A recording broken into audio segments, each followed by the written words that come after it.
Tonight, Batwoman attacks a water ghost with a fire and it's somehow super effective. Frankenstein retells the exact same issue I read last week and yet somehow it's better the second time around. And Darwin Cook does the art on the S.H.A.D.E this month and honestly everyone else should just go home. All that and more this week on the Not So New 52.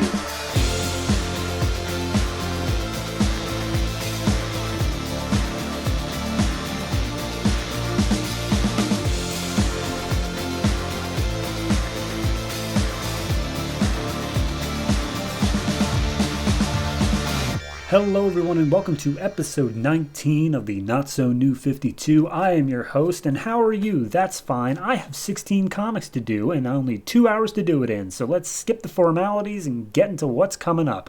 We have the number 5 issues of Batman and Robin, Batgirl, Batwoman, Superboy, Green Lantern, Mr. Terrific, Deathstroke, Grifter, Suicide Squad, Legion Lost, Demon Knights, Frankenstein, and Resurrection Man, as well as the number 4 issues of My Greatest Adventure and the S.H.A.D.E and the number 2 issue of The Ray. Got it? If you don't, it's somewhere underneath whatever it is you're listening or watching me through. Otherwise, let's get into comic book number 1.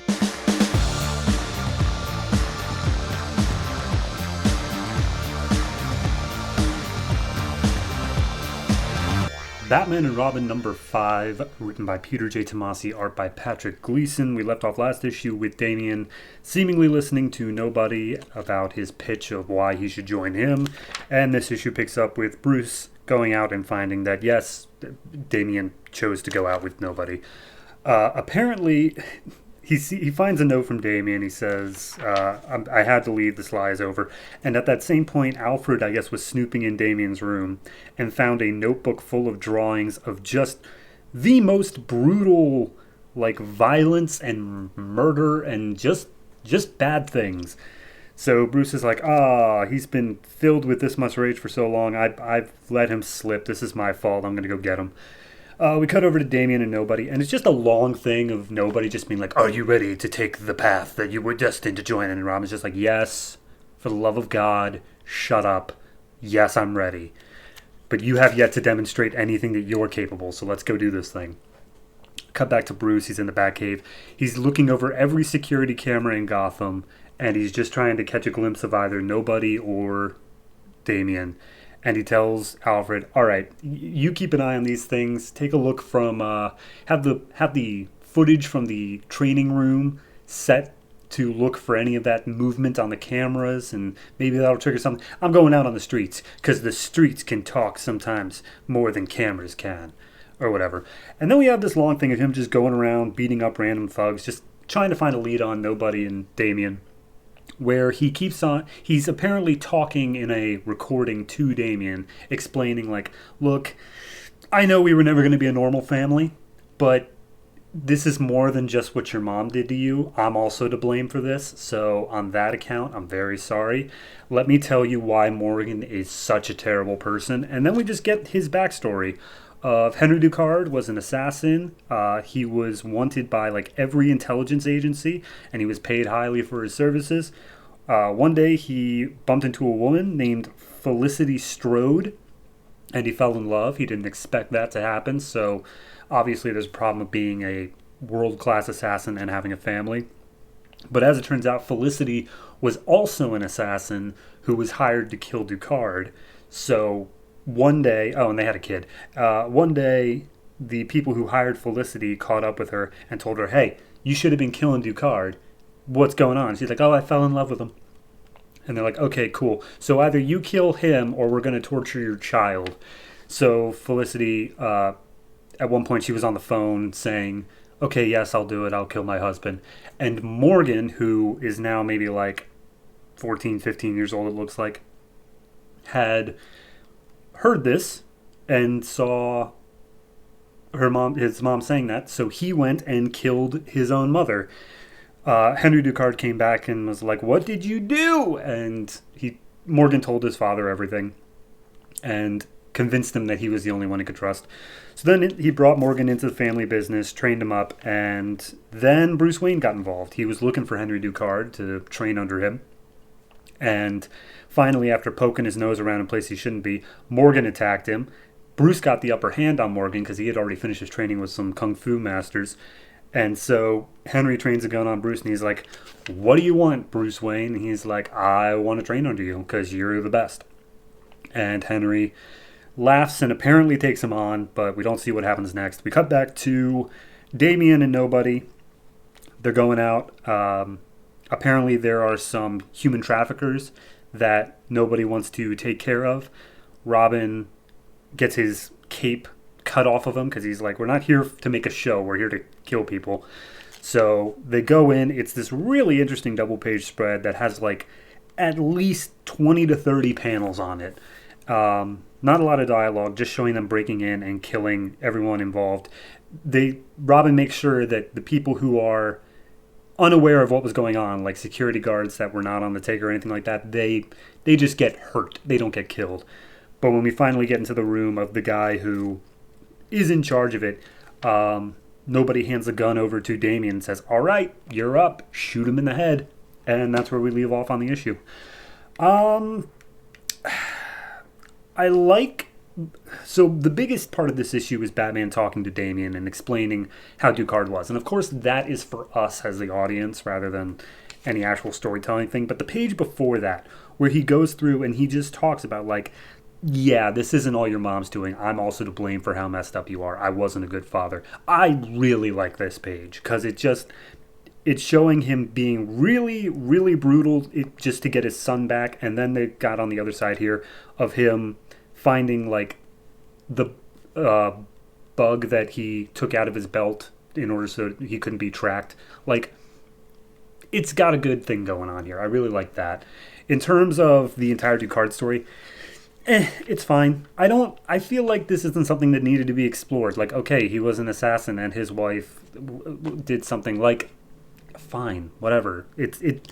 I got the gist of it just from what we know about him from the last 4 issues. I don't really feel like we needed this whole big thing. But regardless, the other side of it with Damian and Nobody, it's fine, but it is all going to come to a head on the next issue. Like, this just feels like set up to have that cliffhanger at the end. So we'll see where it goes from there. Overall, I'm giving this issue a 7. Art is pretty good. I have problems with them when they're out of costume, just looking like people. I don't know what it is. I think it's too heavy of inks or something like that on the eyes. I couldn't tell you. Something about the eyes, I'll tell you that much. But when they're in costume, it looks totally fine. So, yeah, 7 for this. Looking forward to next issue.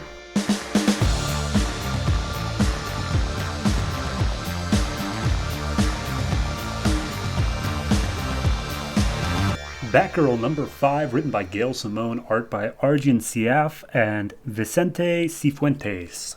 Last issue we left off with the end of an arc, but the very end was the reveal that Barbara's mother has come back to town and is contacting her, I guess, on Christmas. This issue picks up a few days later, or maybe hours later. She's out at a bridge. There's apparently a gangster group called the Whitaker Mob. It is a father and his 3 sons who went straight a while back, and now they're out here with guns and are shaking down people. So we see them go up to this couple in a car, and they pull them out of the car with guns, and they say, all right, get out of the car and give us $3.38. Understandably, they're confused by this, but they're not playing around, and they want their $3.38. And they keep on repeating 338 just over and over again. So clearly they're not in the right headspace. But Batgirl sees they got guns pointed at civilians, so she swoops down. They get into a fight, but before the fight can really even take off at all, the father of the Whitaker Mob just shoots his 3 sons in the head. And Batgirl's like, what? What's going on? And then the father drops his guns, walks over to the edge of the bridge, and just like, all right, I'm going, bye, and jumps off the bridge. Batgirl throws a grapple around his foot and catches him, but she's holding on tight, just trying to pull him up. And then she's punched in the face by this blonde woman who comes out of nowhere, and she says, oh, hi, you can call me Gretel. You're interfering with my work, so you're going to have to stop that. So Batgirl being punched in the face, she drops the line, and the people who are actually being threatened with the guns are picking up the slack. So then a fight scene breaks out between Gretel and Batgirl. Batgirl kicks Gretel in the face, and it does nothing, doesn't even stun her. And so Batgirl's pretty much on the ropes. And then all of a sudden, Gretel, like, freezes up, looks like she's talking to God for a moment, has steam coming out of her mouth, and she's like, all right, well, I gotta go, take a rain check, bye. And she just walks off. Batgirl realizes that she has to help the civilians who are struggling to hold up the father who jumped off. So they pull him back up. He just keeps saying 338, 338. And she's like, all right, well, this was weird. I'm going to go. Bye. So then we cut back to 4 hours ago. And we see, okay, the mother showed up on the doorstep. And she's like, oh, can I come in, Barbara? Can we talk? And the roommate, Alicia, she's like, oh, of course you can come in. Have some tea. Do whatever. And Barbara's like, shut up, Alicia. Not actually to her face, but, in her head. And she's like, how about we go out for some food instead? So they go down the street and they get to talking. And it's just the most base level of small talk that you can possibly imagine. And we keep getting Barbara's inner monologue of like, what is she doing here? What in the hell am I supposed to do right now? So they stop in at like a coffee shop, a tea shop, something like that. Get some muffins and coffees, and they just sit down. And they're like, oh, how's your father? And it's like, oh, he's doing good. He's doing good. And the mom basically lays down, hey, so I came to talk to you because I'm moving back to Gotham, and I would like it if we could be on good terms. And Barbara's like, okay, well, I'm going to go just like you left me. Bye. And she just leaves. So, not really on a good term sort of thing. We cut over to GCPD, and because of the bridge incident that happened, Officer McKenna from the first arc is called back up, and Gordon's like, hey, Officer McKenna, are you ready to come back to work? We've got some new thing, and it involves Batgirl. And McKenna's like, oh, Batgirl? I haven't even thought about her since my accident. Meanwhile, you see she's got the whole, like, pegboard of red string and whatever. So, yeah. Clearly, McKenna's going to be a thorn in Batgirl's side. Cut back to the apartment. 10 hours and 4 cups of jasmine tea later. And Barbara's just trying to get over all of it. Her mother, the 338 thing, just trying to figure it all out, piece it together. Her roommate comes in, turns on the news. Apparently people are protesting Bruce Wayne's revitalizing Gotham thing he's got going on. And they don't want him demolishing some old house, which ends up being 338 Green Lake Drive. Barbara notices this and is like, oh, that's probably the target. Okay, gotta go. We cut to Bruce Wayne, who's not picking up his phone because he's busy trying to do all that. And he hops in a limo. He's talking to one of his assistants. And the driver named Tommy is up in the driver's seat of the limo. And he's muttering under his breath 338 over and over again. And before you know it, he's crashed the limo into, I guess, the construction site that they're all at. He's crashed into one of the fences. Greta is already standing there. Or is it Gretel? Whatever her name is. She's already standing there. And she's just like, all right, cool, good. Now my plan can commence. Tommy gets out, is about to try to hurt Bruce Wayne, kill Bruce Wayne. He says bashed in skull. I don't know what he's talking about. And Batgirl swoops in and was just like, oh, stay away, Mr. Wayne. I'll take care of this. And Bruce is like, okay, Batgirl, you got it. So Gretel walks up and seemingly is like, Batgirl, what are you doing? Why are you trying to fight me? And she has pink hair now, too. I don't know. But Tommy comes in and starts swiping at Batgirl. Batgirl realizes that's some form of mind control, so she has to go easy on him a little bit. So she knocks him out as quick as she can. And then Batgirl's like, haha, Gretel, I took out your boy. And Gretel's like, you think that was my boy? No, that was the distraction. There's my boy. And we see Bruce Wayne now coming at Barbara, yelling 338, 338. And that's where we leave off. For a start of an arc, it's not bad. But the fact that we're progressing so quickly through it makes me feel like it doesn't matter, like, at all. This, like, I don't know. Like, the fact that it's not just because I can see the end of the trade here. Like, it's not just that. This genuinely feels like, okay, pretty much everything's just gotten, like, we've already got introduced to the villain. We've got her name. We don't know how she quite works yet, but we get the general gist of mind control and something about 338. So it's not that confusing. This just doesn't feel like it's really going to matter that much. I feel like the mom thing is what's supposed to be like the more spotlight. It just didn't get that in this issue because we had to set up all the Greta stuff. So overall, I'm going to give this one a 6.5. Art-wise, it's fine. I think the action scenes are actually the weaker point in this. just people sitting around talking. That's actually more interesting. Weird enough to say, but yeah, it's a 6.5, and hopefully it can stick the landing, but I feel like it's only going to be a 2-issue arc, so whatever.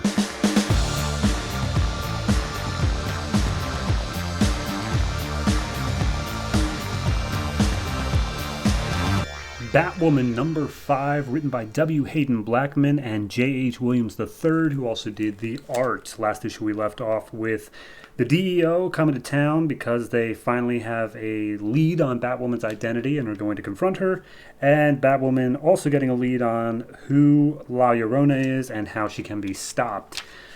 This issue picks up with Kate meditating. She's just going through her head, trying to figure out how to take out La Llorona, and she finally comes to fire.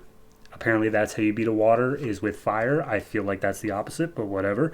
So she puts on her Batwoman gear, heads down to the old boat building where Maria apparently died, according to her father from last issue. And she sets up some pictures of the kids, and she's like, hey, Maria, I know you're here. Come on out, talk to me. And Maria comes out and she's like, what are you doing here? This place is sacred. And she's like, I need to know where you've been taking the children. I know this is the site of all your suffering, blah, blah, blah. And basically it's all just one big thing of she uses her water powers on Batwoman, but it's kind of all mental, I guess. It's not actually like drowning her, because she's got a whole thing of her sister Alice coming out of her, and then like they're mirroring each other's movements, and she feels responsible for Alice's death, whom she may have drowned. That's kind of the vibe I was getting from this. Again, I had not read up on that. Additionally, throughout all these panels, we get cuts to Maria that day that her children died, and then her actions there afterwards of her suicide of walking into the sea. But during this entire thing, Batwoman stands up and she's like, I'm sorry for what happened to you, Beth, which is the actual name of her sister. She's like, but this is not my fault. And then I guess La Llorona has just no power over her, because it's more about showing her her own suffering or her own loss than it is actually drowning her. I'd have to reread that to make sure that's all true, but regardless, she goes up and she talks to Maria, and she's like, look, you chose to kill yourself. You chose to be a drunken, careless mother. These were your choices, and now I'm making mine. So she throws a lighter at a gasoline can that lights up basically a circle of fire, which I guess is enough to take out Maria. But as Maria is finally parting to the next plane of existence, however you want to call that, she lets out that someone or something was making her take the children, and she names it as Medusa. So she's saying, oh, that's where the children are. Find Medusa, and that's, where I was taking them. Goodbye. She fades into nothing. And Batwoman's like, who the hell's Medusa? So she gets back to her apartment after she burns down the entire boathouse. We see her cutting her father out of pictures of her and her sister. And she's like, all right, just going to paste that up on the old refrigerator. Should be nice. And she talks to herself out loud about, like, all right, what's Medusa? Do you think I can hack into the GCPD database and figure out what's going on? And then she smells cigar smoke, and the lights turn on. And Director Bones and, I'm blanking on her name, Chase, I believe, they both are just sitting in her kitchen. They're just like, sorry, hi, yes, we've been here the whole time. So they get into a little bit of a fight, and Bones is like, whoa, calm down. We're not here to fight you. And they show Bet's bloodied up Flamebird costume, and she's immediately like losing it again. She's like, what did you do to Bet? I burned that costume. And she's like, well, it was on her, and we saved her from dying out in the street. So you kind of owe us a little bit there. And basically, Bones puts down the facts of, look, we want to dismantle Medusa as well. Like, that's a thing that we're doing. And we want you to work with us instead of with that Batman Incorporated thing going on over there. We have better toys, better pay. Just say yes, and we won't have to do something bad. And she's like, what do you mean do something bad? And they're like, well, your dad committed a bunch of war crimes and treason, I guess, in that book I didn't read beforehand, and as such we would have him prosecuted, so either work with us or else. So Kate goes down, talks to Bet, and was like, look, I'm gonna go work with them. it's not going to be Batman, sorry. And Batman's standing in the room, and he's like, you're making a bad decision here. Like, I'm not going to be able to get along with the DEO. And Kate's just like, look, I know the lines. I'm not going to cross any of them. I'm still going to be my own Batwoman. And Batman's like, they're not going to give you a choice, Kate. So he leaves, and we see Kate put back on Batwoman the costume, and he goes and talks to, I guess, the parents from, like, the beginning of the book. I didn't go back to check, but basically she comes forward and she's like, look, I want you to know, La Llorona, taken care of, and I'm going to find your children. Everything's going to be A-okay, because I'm Batwoman. And that's where the trade leaves off. We are done with the whole trade. That's incredible. Hydrology, the name of the arc. I liked it. I think it was a good setup, but it definitely, like, La Llorona was definitely in the background of that. It was the whole setup of setting up the DEO and Batwoman and all the other characters. That was the focus. And I think it did a fantastic job on that. The art, phenomenal, so all the way through. The layouts are always creative. I can't speak highly enough on that. So just for this issue particularly, I think just having the extended fight scene where it's Alice and Beth and whatever again, that kind of drags it down a little bit. I like the reveal at the end that she's going to work with DEO. So overall, I'm going to give this one a 7. Mostly for the art. I would put it a little bit lower if it didn't have this high quality art. But regardless, the arc as a whole, all that stuff, I would put that up closer to 7.5 or an 8. Not even thinking about the art, because it's just a solid setup to whatever they're going to be doing with Batwoman moving forward. So, yeah. Batwoman Volume 2, or, the next volume in trades, coming next month.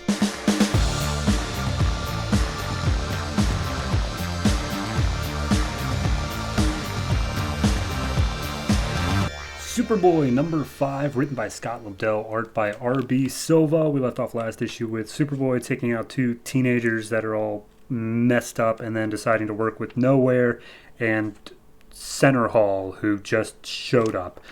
This issue picks up. He's back in the Nowhere training facility. He's just working out, picking up, I think they say 3 tons over his head, because it's what you do. We get the laydown that after Dr. Fairchild, I believe her name was, the one that Superboy called Red. She is being tried on, like, terrorism charges. And the dude from, like, issue 2 who was trying to leak secrets to Lois Lane is now in her place as, like, the lead scientist, and his name is Dr. Umber. So, whatever. So, Superboy leaves for the day.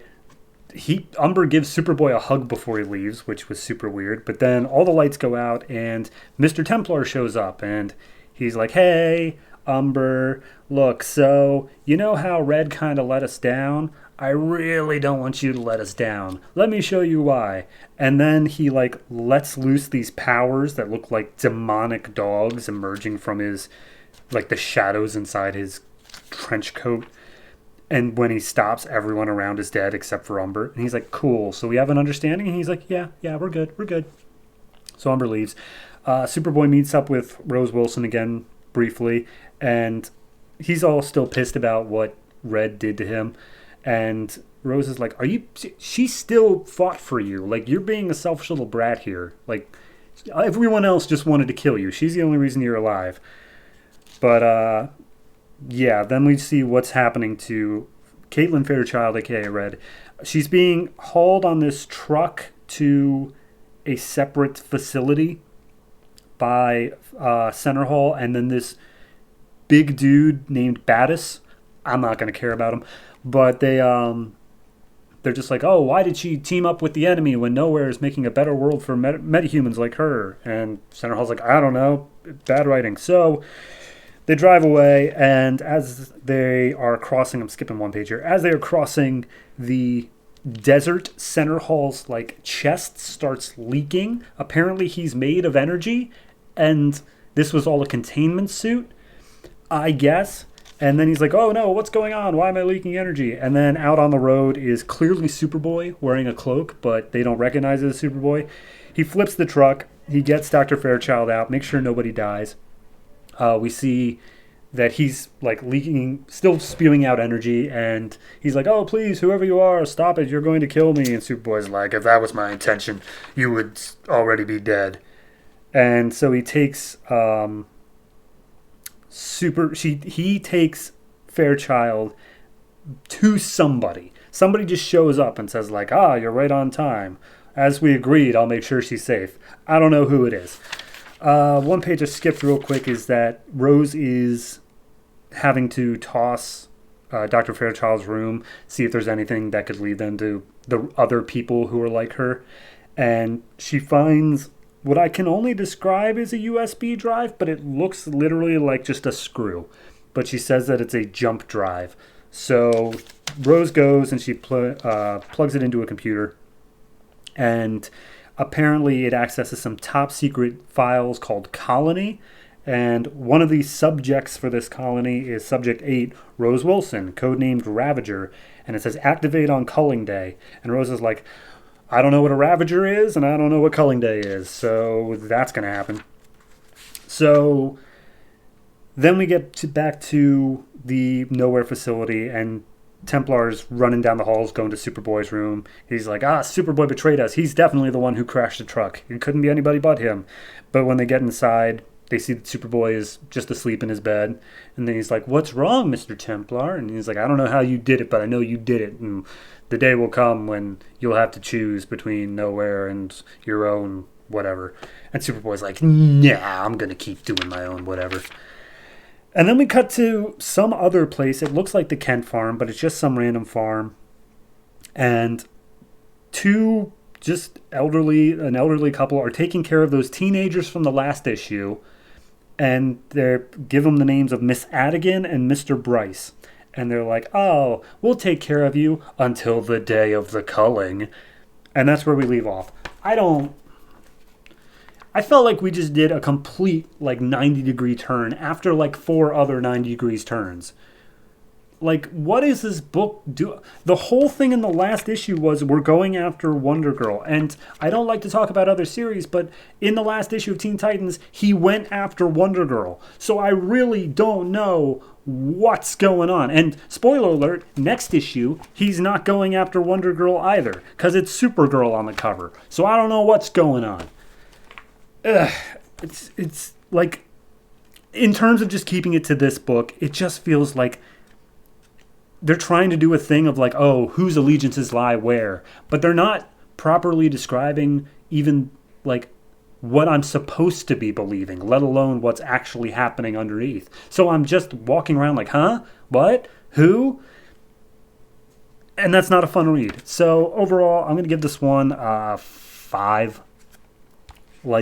There's nothing that's actually terrible about it, and I did like the reveal that Templar has some powers, because that makes it something. But just give me something to latch onto at this point, man. I'm trying. I'm really trying, but there's just nothing to grab my attention here.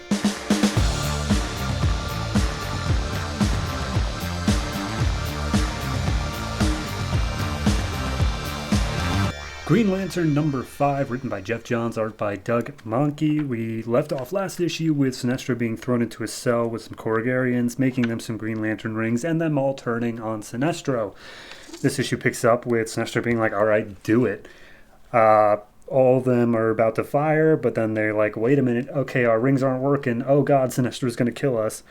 But then Arsona, taking the lead, is like, nope, I can do this, no fear. And she fires off this massive blast at Sinestro. After, I should mention, Arsona's like, Sinestro, I was nothing to you, was I? And Sinestro's just like, less than nothing. And then the blast takes off. So then we see Sinestro still standing, and he's like, all right, good job, you got past your mental block. All of you are capable of doing that, by the way. Your rings won't affect me, though, because I'm the one who made the rings. Okay, cool, we great, everyone follow my lead. And he basically says, all right, we're going to open up these doors, and as soon as you get out, everyone fire if you can. And Hal, who's hearing this all through the cell walls, is like, you can't use the ring to get out. It absorbs all the energy. And Sinestro's like, right, we're going to come in the other way. So we cut to Professor and Sid, the Yellow Lantern, who's examining the Green Lantern power battery.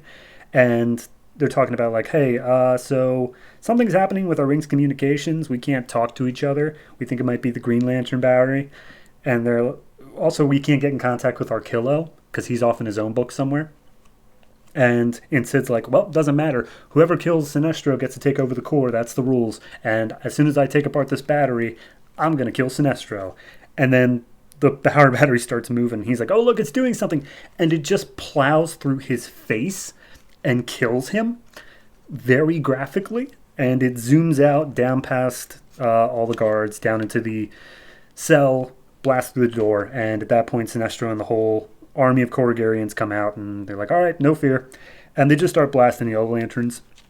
Sinestro hands the battery over to Hal Jordan so he can power back up his temporary ring. And basically it's like, all right, so they're managing to do something, more just stalling than actually making a dent. And they're only going to have power for another minute. So we need to go to the yellow power battery and deplete it like the original plan was. And Hal was like, yeah, I tried that. It didn't work. And he's like, well, you did it wrong. So they go in, they bring their power battery, and they start depleting the battery. And the plan is that in order for the yellow power battery to stay lit, the central battery, it will start pulling energy from the Yellow Lantern rings in order to keep itself energized, therefore rendering them inert. So that exact thing happens. The entire army's knocked out of the skies, and the Corrugarians are standing, like, trying to figure out, like, okay, Sinestro saved us, but the whole reason that they were here in the first place was because of Sinestro. So, yay, nay, it's a little shaky. But some of the kids are like, yeah, Sinestro saved us. And Sinestro comes down and he's like, look, I don't deserve your praise. I have seriously messed up here. Well, my guys have messed up. I didn't do anything wrong. So hopefully one day I can be welcomed back. And our son is like, nope, go. So we cut back to space. The entire Yellow Lantern power battery, all the Yellow Lanterns, just everything is just being hauled off by Sinestro back to Oa. He's going to deliver it to the Guardians. And he makes the point that the Guardians are way more dangerous to the universe than Sinestro is. And Hal makes the point of, like, you've always just wanted to take over things. You say you want order, but you want control. You want to be the one that does it. But you're just as capable of fear and doubt as anyone else. And Sinestro's like, no, I'm not. By the way, our pact is over. We finished up what I needed you for, so I'm sending you back to Earth now. Bye. And he specifically makes sure he has enough power to get back to Earth. But then Hal's like, what do you mean? We had a deal. I get to keep the ring if I help you. And he's like, right, you get to keep the ring. I'm not giving you a way to charge it, though. Goodbye. And he zooms Hal back to Earth. Hal lands, and he's totally out of power. And he's like, no, I got to find a way to charge it up. That's all I have. It's all I want. Oh, wait, I want something else. So he goes to Ferris Air. He goes and he talks to Carol, gives her a big kiss, and was like, look, here's this thing I did in this cell where I used it to show your face as the last thing as the power drained out. So clearly that means I want you. Can you give me another chance? And she's like, all right. And then we go back to Oa, where Sinestro has delivered all the Yellow Lanterns, and the Guardians are having a little secret meeting, and they're like, all right, well, Sinestro and Hal Jordan are doing their thing, and now it's time for our big plans. We are going to free the First Lantern, and the First Lantern will lead the Third Army, and the Third Army will replace the Green Lantern Corps, and the hip bone's connected to the leg bone, and blah, blah, blah. It just leads off with them saying that they're not going to be stopped. So, it's fine. It's fine. If that's the end of the arc, which I don't know if it technically is, but it's the end of at least that rescuing Korrigar story, it's fine. But it does just feel like it was more so setting up some other stuff. Also, I really don't like the fact that Hal lost the ring's juice. Just, he's going to get it back in like 10 seconds. Like, it's just, why even bother with it at that point? So, I don't know. It just feels a little bit limp in that I feel like this was more to set up of like, and again, this is in the middle of Geoff Johns' run, which started before the New 52. I get that I'm missing a lot of lead into this, and this may just be a sort of middle whatever story, something that has to be told to get to the next part of the saga. But in terms of a reboot, in terms of you come in on this on number 1, it's okay. It's fine. It's maybe a bit fast-paced for me, but hey, whatever. Overall, though, I'm going to give it a 7. just because it is still very well written, very well drawn. It's just from the standard of what I was expecting earlier on that it's kind of letting me down a little bit. But hey, that's my fault. So looking forward to seeing what we do next in the Geoff Johns saga.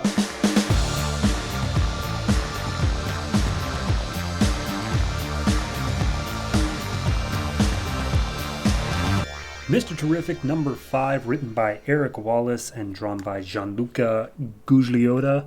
Left off last issue with Mr. Terrific busting out some aliens on this krill ship and then just getting a whole jailbreak thing going on.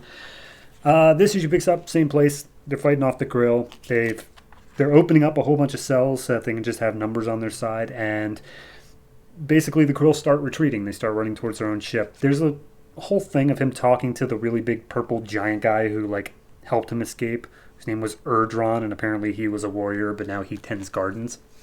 So maybe that's like a Thanos thing? I don't know. Regardless, the krill start retreating onto other ships, leaving this one vacant. And Michael makes the point of how back in slavery of the slave trade, that some people who were doing the slave trade would purposely kill off the slaves rather than have them be free. So he thinks that that's a similar situation that's going on now, where they're not retreating, they are abandoning the ship so that they can just blow it up. So he's looking for anything that they can use as a good enough weapon, and he finds everyone else was basically kept in minimal security, but there's one super tough locked door that he manages to get to. And when he opens it up, there's just one small alien child in there named Pelothea. And we get Pelothea's story of how they're cursed and they're a monster because on their planet, the males, I guess you're hermaphroditic or something like that until you hit puberty, and then you either develop male or female traits. And the males can manipulate and expel energy, whereas the females can absorb energy. But Pelothea, they managed to hit puberty, and just neither showed up. So they were sold to the krill for some money or whatever because they were seen as an abomination or whatever. But Mr. Terrific's like, you can absorb and redirect energy and stuff. That's actually really, really useful because I have a feeling they're about to Death Star us from space. So I need you to believe in yourself. And Pelothea's like, no, I can't do it. For 4 pages. And they keep on saying how they've finally retreated everybody into the mothership. Oh, they're powering up the laser. Oh, they're readying the laser. It's it just keeps going with that for 4 pages. And it's all just an inspirational speech by Mr. Terrific of your special Pelothea, unique light in the cosmos, already full of luminous stars. That sort of thing.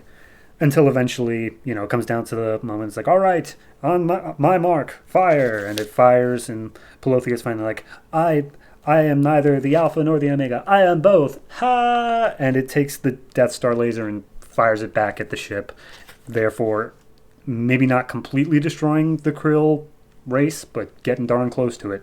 At least making a dent. And everyone is safe, and everyone's oh, thank you, Michael. We are so grateful for what you've done. And he's hey, it's all good. I managed to get one of my T-spheres working again, so I can use that to teleport out of here back home.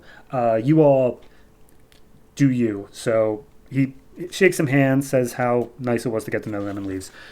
When he gets back, he has one of those little crises of identity. He's they all managed to have such differing things. He was a warrior than a gardener, and Pelothea had the two warring sides within themselves.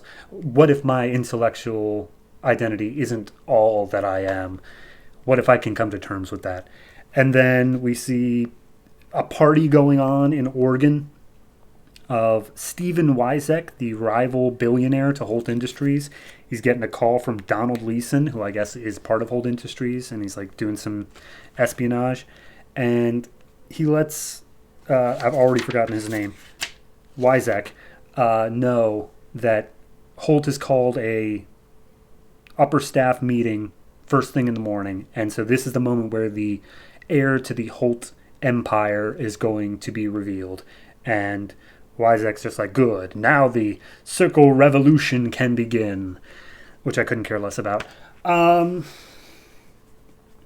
don't understand what the point of the Krill story was. I don't get it. Like, we left off where he was leaving because of his anger and his hatred, like being something that he couldn't control or something, and he came back learning that, okay, maybe he doesn't have to, or maybe he doesn't have to bury a part of him like that. I guess that's the moral, but I'm more so confused about why did we have to have interdimensional alien things in order to get that? That just seems like really far out there. Like, if they wanted to turn it into a sci-fi book, go ahead, turn it into a sci-fi book. But now we're going back to the corporate espionage thing, and I'm like, what was the point of it if we're just going back to the corporate espionage? I don't know. I was more interested in the sci-fi than I was any of the corporate stuff, so maybe that's just my personal taste. But regardless, overall, I'm going to give this one 6. It has its issues, but overall, it's a decent, just little story of, okay, well, we've got it, and he's making these deductions, and he's showing how smart he is and how, coming to terms with his own stuff. I think that it's a bit wordy at times, but I'm willing to let it, for an issue that is basically one glorified inspirational speech, I'm willing to let that slide. So, yeah, I'll give it a 6. I hope that they can do something interesting with corporate espionage, but honestly, I don't care anymore.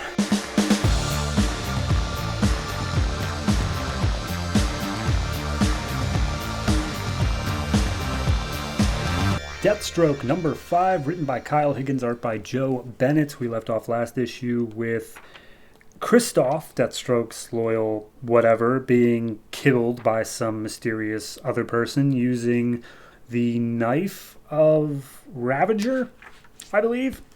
This issue picks up with a flashback years back. Grant Wilson, a.k.a. S.H.A.D.E.'s son, and another man who we will learn is named Alex, are both doing a training, like American Ninja sort of thing. They're running through, they're hitting every target, they're jumping, but Grant is doing significantly better than Alex physically. And S.H.A.D.E.'s like, my son, of course, is doing fine. This Alex, maybe he has something in him. So they sit down, they talk to Alex later, and Alex is like, oh, you want me to impress you? Okay, here, give me your phone. So he pulls the guy's phone out of his hand, presses a few buttons, and then apparently some self-destruct thing on the other side of the phone starts going off. He's activated it for somewhere. And he's like, I did that with your phone. By the way, if I'm ever doing tech stuff, don't call me Alex, call me Peabody. So that's where Peabody came from. And then S.H.A.D.E.'s talking to Grant, and he's like, how do you think you're doing, Grant? And he's like, well, I hit every target in record time, so I think I'm doing pretty good. And he's like, it's acceptable. We're aiming for perfect. Here's your mask. And he's like, okay, why would I? It's just a helmet. Why do I need this? And Christoph chimes in and he's like, the helmet's a symbol, something for your identity, something to fear. You have to be more than a man. You have to become with your enemy's dread. The whole Batman Begins speech. And then we cut to today where Christoph is dead. Deathstroke is giving him burial while reminiscing on how whoever's after him is trying to make him feel isolated and alone so that he'll be weaker, but that's not actually the case. He's stronger now because he has something to get revenge for or whatever. We see him walking down the street. It's like Russia, and 2 people recognize him, and then they like hurriedly keep moving. I don't know if that's going to be a thing, but the one says keep moving before he notices us. So I don't know if they're a thing, but I'm going to bring him up anyway. So anyway, we see him getting home. He sets up an ice bath, has himself a drink, and Peabody enters. And they just kind of talk about like, okay, how was Christoph found? Because people knew who Christoph was, but they never were able to find a location. What's changed since then? And Deathstroke realizes that the only thing is that the knife, the Ravager's knife that they brought in with the mask, this is the only thing that's changed since then. And Peabody assures him, is like, I've checked it for tracking things. There's no signal being sent out of it. And S.H.A.D.E. breaks open the butt of the knife and reveals a tracking device in there. And he's like, yeah, okay, sure. It turns out that it's actually just a microburst thing that lies dormant and then goes off every 6 hours as like a ping sort of thing. So there's no way he could have found it unless he caught it in that brief period of time. But they trace it back, and it's a local address. and they break in and discover just a laptop sitting on a bed, and they're like, okay, this is clearly bait. So he turns around and sees this dude in the Legacy mask from like 2 issues ago flying in, and he's like, oh, I've been looking forward to this, Deathstroke. And he literally was flying in. He's a meta. So they start fighting each other. Deathstroke lands off some shots, and he's like, I'm far more powerful than that last Legacy. Here, let me show you. And he picks up an entire, like, Russian sub. Like an entire submarine. Just picks it up over his head, throws it at Deathstroke, and says, hey, Deathstroke, catch. I'm not kidding. That is the exact speech bubble. So he's like, oh, boy. Well, that was anticlimactic. Gonna go now, bye. And he flies away. And Peabody's over the intercom trying to call Deathstroke, but all we see is a bloody mask. So I'm sure Deathstroke is dead in issue 5 of Deathstroke. I like it. I think the opening does a good job of establishing more of who Peabody is, which is very useful considering that he's probably going to be the new Kristoff. It does a good job of setting up more with Grant, and then the ending is just a hell of a fun fight. You got 2 double-page spreads of a submarine coming out of the water, and then the submarine just crashing into this like warehouse district. It's just fun. The only thing's kind of whatever is the like tracking beacon thing. Like, I know they had to explain it of like how was he found. I don't know. It just feels like you could have said anything. The fact that it's a tracking beacon, it's like, all right, I guess, sure, if that's what you want to go with here. And then they had to justify why it wasn't found before. It's like, okay, just I don't care. Clearly they found you. If you really want to get into the nitty gritty of it, go ahead. But like, it doesn't matter to me. I want to see that submarine part at the end. So yeah, no, that's this is actually very good. I'm giving this one a 7. The art is really actually very great. I don't think I've talked enough about Joe Bennett's art. He's very good here. So yeah, no, 7 for this, and I'm looking forward to where Deathstroke goes after a submarine to the face.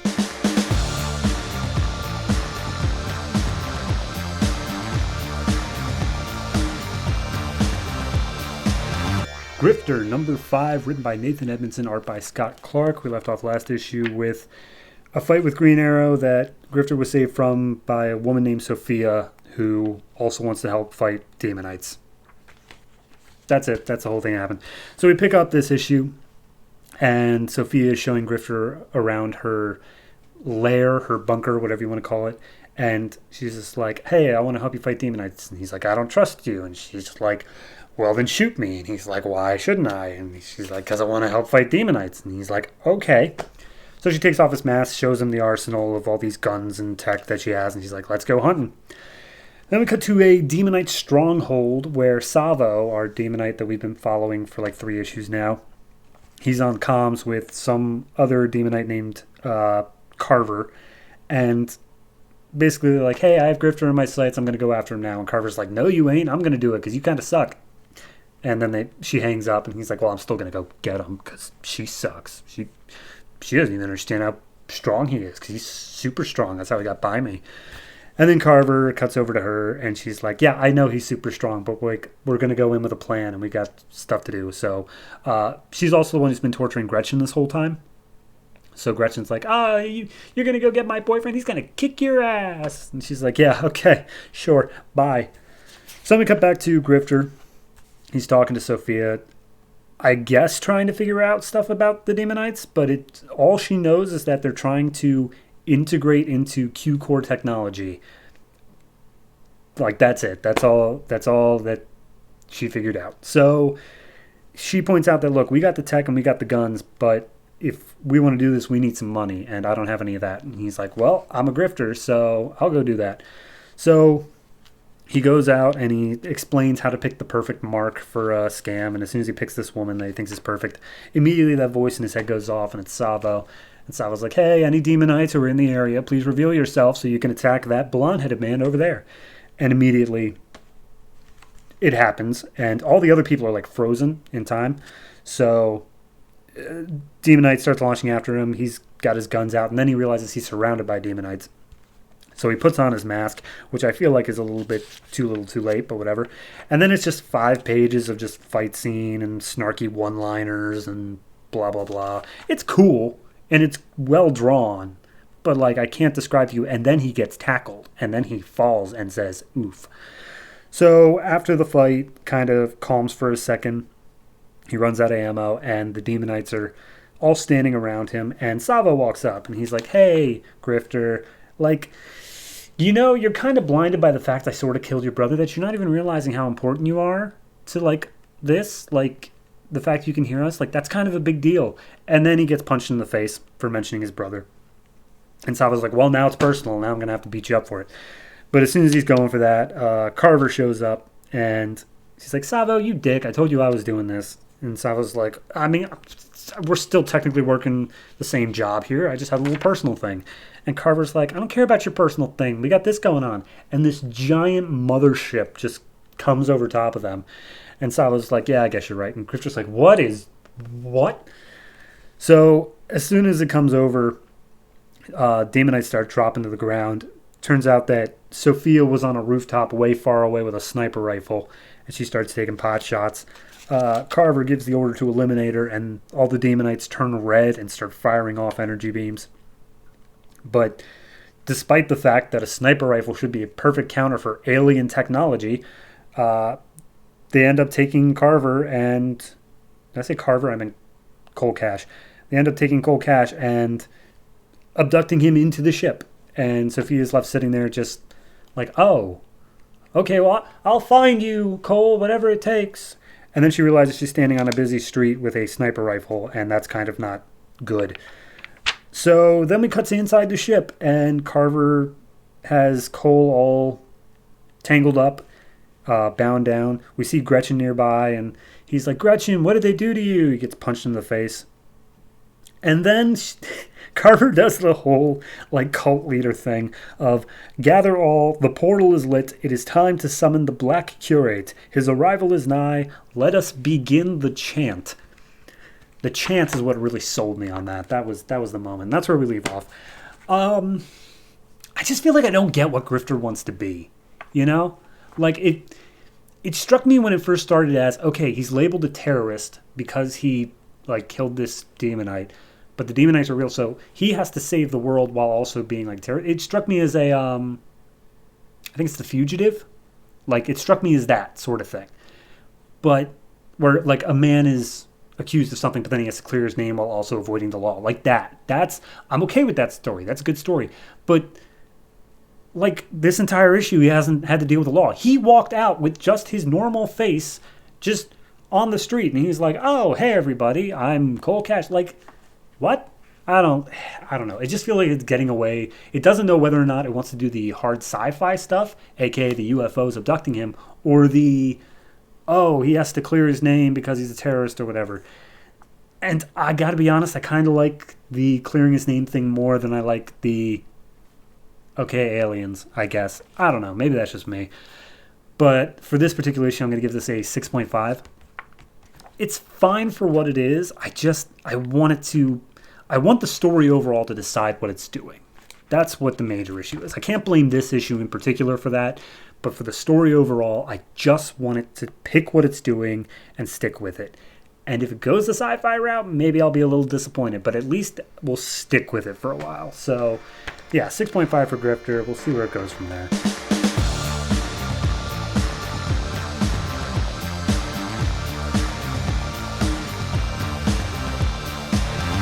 Suicide Squad number 5, written by Adam Glass, art by Frederico Dallocchio. We left off last issue with the squad getting back to Belle Reve and then not getting their bombs out, despite the fact they only have 20 minutes until they go off, because of a Supermax prison riot that they have to take care of in 18 minutes.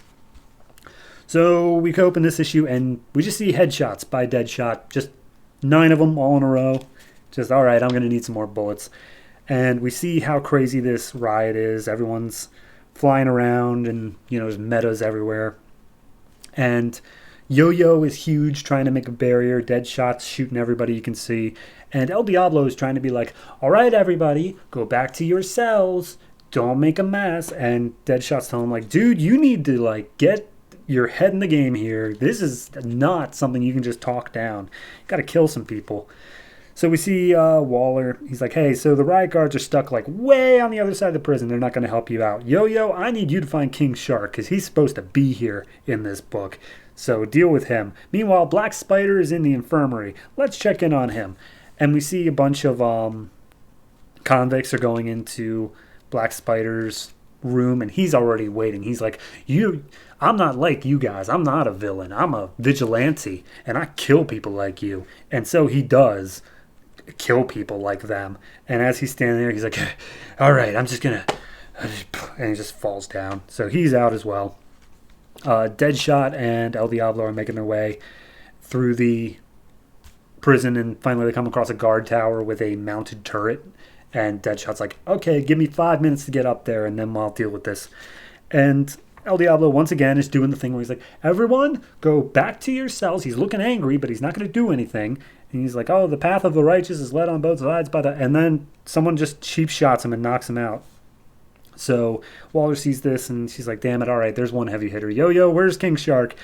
And Yo-Yo's at King Shark, just sitting there, doing nothing. He lowers his body in, and he's like, I mean, he's there, but he's not doing anything. And as Yo-Yo lowers his body into King Shark just opens his mouth and eats Yo-Yo alive. And there's a beautiful single panel here of Waller just angrily at the screen, just screaming, Yo-Yo! It's great.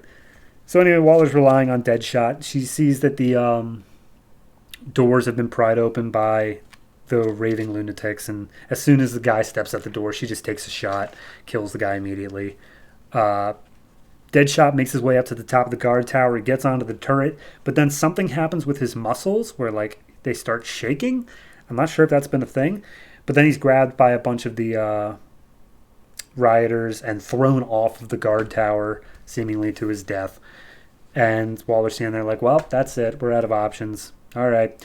So she calls home, and whoever picks up, she's just like, hey, it's me. Just letting you know I got to work late tonight. I'll be home eventually. Just wanted to hear your voice. Okay, love you. Bye. So then she's like, all right, computer. Nerve gas the whole facility, and she's ready to press the confirm button. We cut to El Diablo, and they're about to slit his throat, and then he comes to, and he's like, all right, now you done made me mad. And he just lights up this giant inferno that's shaped like the literal, like, devil. And he's like, you thought my weakness was my kindness, but no, my kindness is the only thing keeping you alive right now. If you come any closer and don't go back to your cells, I will kill you.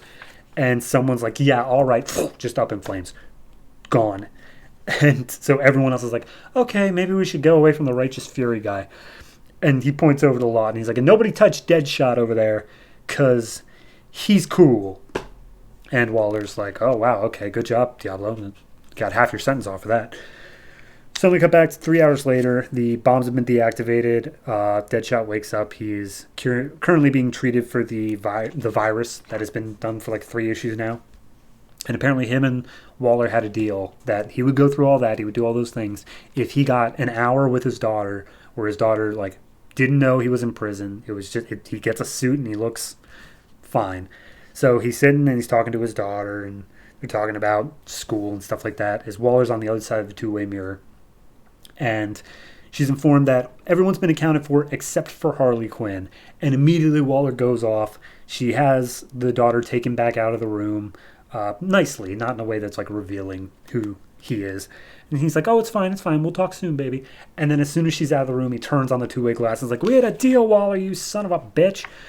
And Waller's like, yeah, I know, and I'll get you your hour, but Harley Quinn's out there. You're going to have to deal with her. And we think we know where she's going, as we see Harley has killed some guys and has a map that is marked for Gotham City. She's going back to find the Joker, I guess, because remember last issue she was informed that the Joker died. And that's where we leave off. I really like this. I really like this issue because it takes that second to do the emotional beats.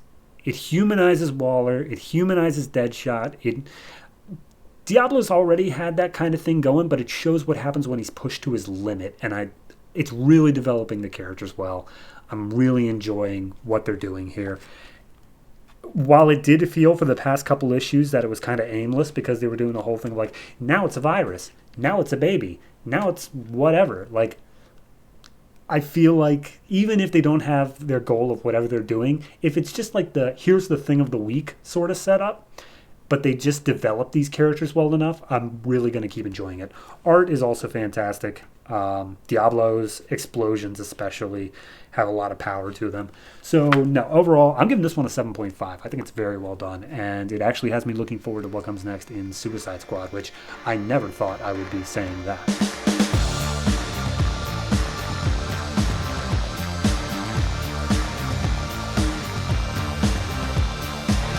Legion Lost number 5, written by Fabian, Nicieza, art by Pete Woods. We left off last issue with Timberwolf, Wildfire, and Tyrock all hunting down the alien that may be a chameleon girl when they were stopped by a team of, I don't know, they call themselves Black Razors.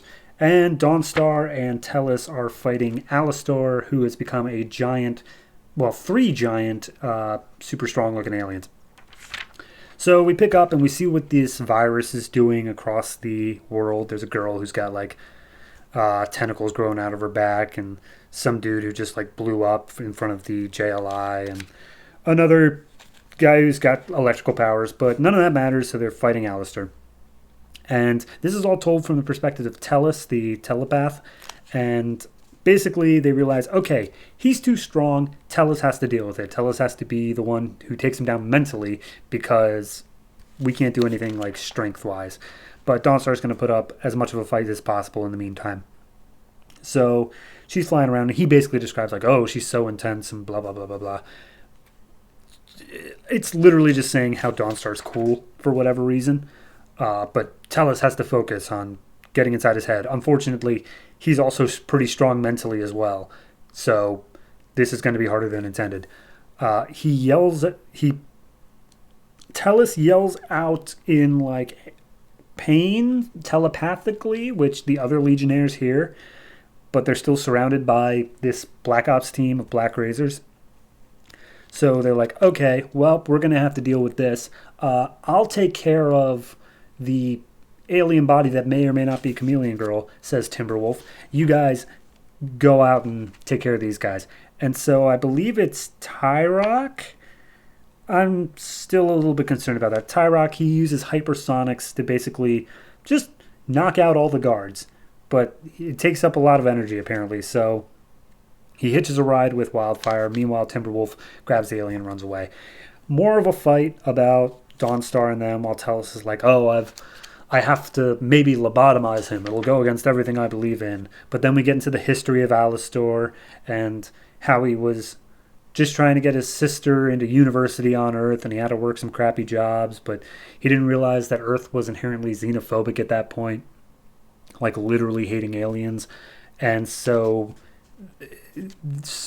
once she got hurt, he met some geneticist who had this idea for a virus, and he was going to release it on Earth, but the Legion stopped him. But then he went back in time, and then this book picked up. So then Alastor like picks up a truck and basically like throws it, or at least stops it enough that the driver goes through the windshield. Dawnstar swoops in again without caring about her safety, blah blah blah, and saves the driver as Wildfire swoops in and is like, hey, Dawnstar, good job, stand back, as he unleashes just this massive energy blast at anti-energy blast at Alastor. It doesn't do anything. Literally can't take him on. So then Tellus gets in his head and he's like, oh, I know how I'm going to beat him because he hates humanity so much. I'm going to tell him exactly what he did. So he makes the leaps and assumptions that because of the hypertaxis virus being unleashed on humanity at this point, they'll be forced to see past like their own borders and their own races and stuff like that, because everyone will have their own like alien things. Nobody will be similar enough that they can be part of like a tribal groupthink, and therefore they will be like the unified race of hyper sapiens, and therefore they will look towards the stars. And so all Alistar's done, instead of destroying the human race, is made them the savior of the stars, the better hope for the future. And Alistar just turns back into his normal self, and he's like, no. And I guess he just passes out from that. For some reason, they take a second to show that the driver of the truck is running away. I don't know why, but then they're like, all right, cool. So we've got to get him out of here before he comes to. How are we going to get him out of here? And then Gates, the teleport dude who seemingly died in issue 1, just shows back up, and he's like, I'll teleport him out of here. And they're like, what are you doing here? And he's like, I'll tell you later. Come on.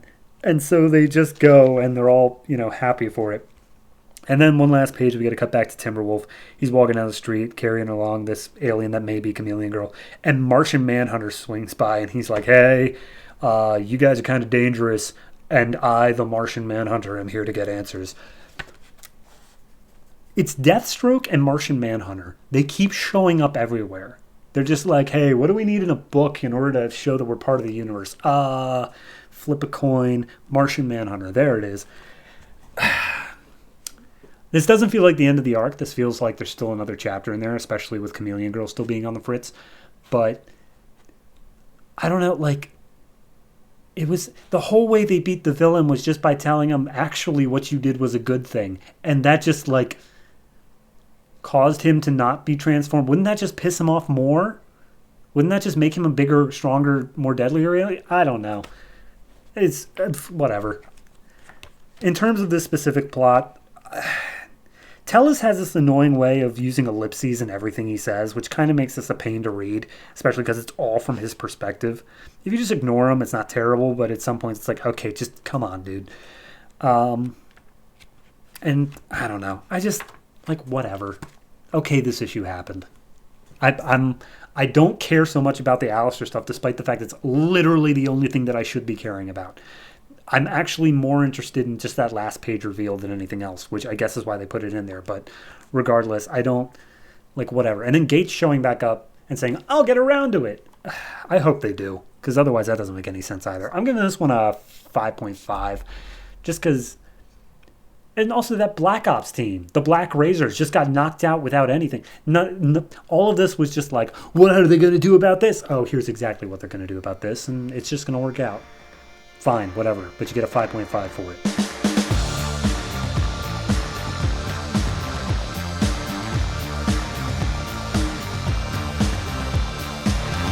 Demon Knights number 5, written by Paul Cornell, art by Diogenes Nevis. We left off 2 issues ago with a young girl of the village being killed by the Horde because of Exaristos' advice. Last issue was all about Shining Knight and Merlin's Holy Grail thing, and then it ended with Exaristos being shot in the stomach by a horsewoman. This issue picks up pretty much right there, and Exaristos like, why did you shoot me? We're on the same side. And the horsewoman's like, it's because of that girl. It's your fault she died. You need to mind your own business. And then we see that the village is basically kind of turning on the Demon Knights, just like, oh, the girl is dead and the Horde's approaching and it's all their fault. And there's one kid who's sticking up for Vandal Savage who's like, oh, he's a cool dude and he never shows doubt.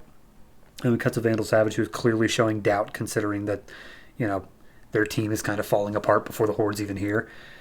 Jason Blood's trying to get the arrow out of Exaristos, and then he's just clocked by Jabir, who's like, oh, you're demon, you killed the priest. And he's like, that's not me. I go to hell, the demon comes here. We're 2 totally different people. And he's like, yeah, okay, I'm sure. And then Xanadu shows up, and he's like, okay, we got a battle, so I'm going to go ahead and take care of Exaristos. You guys sort this out. So then we cut to the roaming palace of the Horde, and Mordru and the Queen are like, all right, there is a bunch of superpowered people in there, or at least people with more powers than just your average ordinary villager. So we're going to go in using our magic, and we're going to try to convince them to just leave. We're going to play on their greed and their selfishness and whatnot and get them to just abandon this village before the battle starts. So they go around and they are in the village, just unseen, going around, whispering in people's ears. And they're noticing, they actually have some, weapons because of Jabir. He brought catapults. So hopefully they won't cause too much of an issue. We get back to Xanadu, who's dealing with Exoristos, and she's like, I'm sorry I kind of gave you crap earlier about how you are two-timing Jason and Etrigan. And he's like, oh, no, I'm not two-timing. I'm with Jason. I just talked that way to Etrigan so that he doesn't, lose his cool. And she's like, look, on my island, it's one way, but we are stronger women than you weak women here. And she's like, excuse me, what are you doing? We're weak women. We face danger better than you. You were literally exiled. And she's like, how do you know that? She's like, it's your name, Exoristos. Some of us know Greek, you stupid. So she leaves, and Exoristos is approached by Mordru. And Mordru's like, how about, instead of going to the battle, I send you back home to Paradise Island, where you belong? Then we cut over to the Queen, who gets a glimpse of Shining Knight, and was like, whoa, Shining Knight's here. That means the Grail, our quests, are intertwined. So Shining Knight, maybe we don't make an attempt on Shining Knight to leave, but we definitely don't kill them. That's important. So then she has the idea of getting Jason Blood away by shape-shifting into Merlin. And she approaches Jason and she's like, Jason, you must escape. Do not summon the demon, and I will lead you through the horde. And Jason's like, you have put me through hell for the past couple centuries, and you just show up like this? Oh, I'm calling the demon. And it calls up the demon, and Etrigan's like, wait a minute, you're not the one who I was in a fight with. And it's like, no. And he turns back into the Queen, and it's like, I'm the one who can help you get out of here. I'll help you retreat. And the demon's like, I don't retreat. I'm going to beat you up. So the Queen literally can't just win here. Then we cut to Mordru, who's like, oh, I can, still talking to Exoristos, like, oh, I can change your identity and no one will remember what you did because you'll be someone new. And she's like, no, if I'm going back, it's going back as myself and they will accept me for who I am. Can you do that? And Mordru's like, no. And she's like, all right, well, I die today then. Bye. And then Mordru approaches Jabir. And Jabir's like, I'm kind of a man of science and you're doing a whole magic thing, so I don't think we're really going to see eye to eye. Plus, I'm not really going to care about your stupid little magic stuff. And Mordru immediately loses his cool. And it's just like, excuse me, I am the power behind the throne. I give the Queen her magic, and you dare talk to me like that? And it's like, oh, you're the power, huh? Okay, well, I just learned something. And then we cut to Vandal Savage, who I guess was doing something. He makes his way over to it's a little tunnel that would lead out basically to the horde, and a kid catches him, the kid who was singing his praises earlier, and he's like, you're abandoning us in our time of need, you're a deserter, oh. And Vandal's like, kid, shut up, you don't know what you're talking about. And he yells out, oh, alarms, treachery from Vandal Savage. And Vandal just stabs the kid through the back and the chest. So then we see Horsewoman, who was asleep, but then as she's awoken by Mordru and is magically put back onto her saddle. And Mordru makes the point of, I think you have a spell or a curse on you that you can't walk. You can only ride your horse places. I can help you with that if you want. And Horsewoman doesn't say anything. She just fires an arrow up into the air. And then we cut back to the roaming palace, and the Queen and Mordru are talking, and they're just like, all right, I didn't have any luck on my end, but, we'll try to flip. And the arrow just lands right next to his head. And he's like, oh, okay, she was trying to kill me. All right, yeah, we're done. We're going to go kill them now. So the morning rises. Exoristos apologizes for leading that girl to her death, and the father of the girl is like, yeah, you should feel bad. You could have gotten us all killed. But then the horde's approaching, and everyone's just like, oh, God, we're going to die. There's no way we're going to succeed. Wait a minute, where's Vandal Savage? And we see that Vandal Savage is just approaching the Queen, and is just like, oh, hello, my Queen. I'm so happy to be back in your presence. And she's like, are you going to help us get through the defenses? And like, of course. And he just lands a big kiss on her. And he's like, yes, we will easily get through their defenses. Go ahead. Release the wall breaker, as this giant Triceratops just plows through their wall. And that's where we lead off. I like it. I really do. I'm glad we're finally getting into the fight, though, because I feel like this has been coming for 3 issues now, and I'm done with the build-up. This better be a cool fight. This better last more than, 1 issue. This better be a thing. So, yeah, no, I'm liking where it is. The art's fantastic. Character-wise, we're building it up. We're learning more about them. I'm down for all that. We're not quite at the moment of like redemption for anybody, but they all have their reasons for staying, whether they be selfish or not. So overall, I'm going to give this one a 7. I think it's very well done. The art is always fantastic. And when your last page is Triceratops just storming through, that's an extra point right there. So yeah, 7 for me. Looking forward to the next issue of Demon Knights for sure.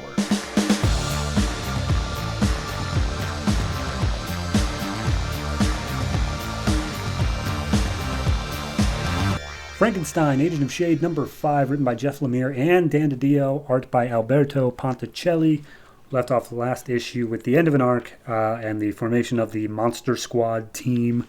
This issue picks up with Frankenstein in Tibet. He is destroying a cadre of man-eating mountain dwarfs who are attacking a local village, and he just straight up shoots them or slashes their head off and lets one of them run away in order to tell the tale that Frankenstein will protect this place because whatever.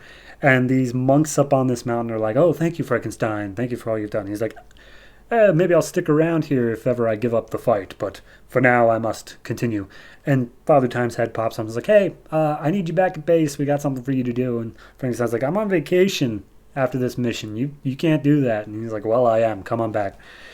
So he, instead of going back to their base, they went to Checkmate's headquarters, which I'm just going to get right out of the way.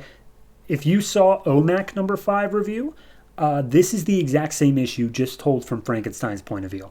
I thought it would be a follow-up to that, but it's not. It's literally the exact same thing.